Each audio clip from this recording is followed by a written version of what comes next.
Pour les Lions indomptables du Cameroun, 2 listes de joueurs sélectionnés circulent, celle de Marc Brice, limogé par la FECAFOOT, et celle de David Pagou, qui l'a remplacé à la tête de l'équipe. À Yaoundé, la correspondance de Marcel Amoko.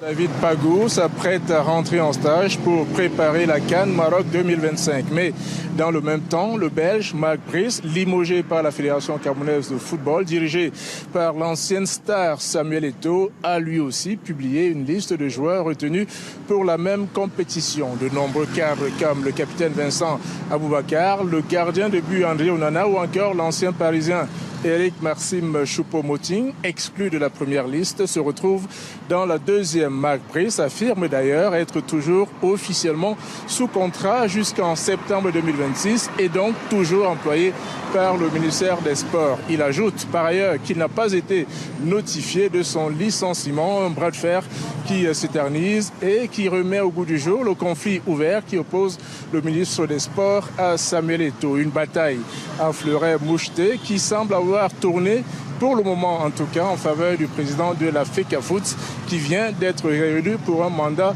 de 4 ans en dépit des réserves du ministre des Sports, Narcisse Mouele-Kombi. Un climat délétère qui pourrait perturber la préparation de l'équipe camerounaise qui affrontera le Gabon le 24 décembre prochain à Agadir pour son premier match de cette CAN Maroc 2025.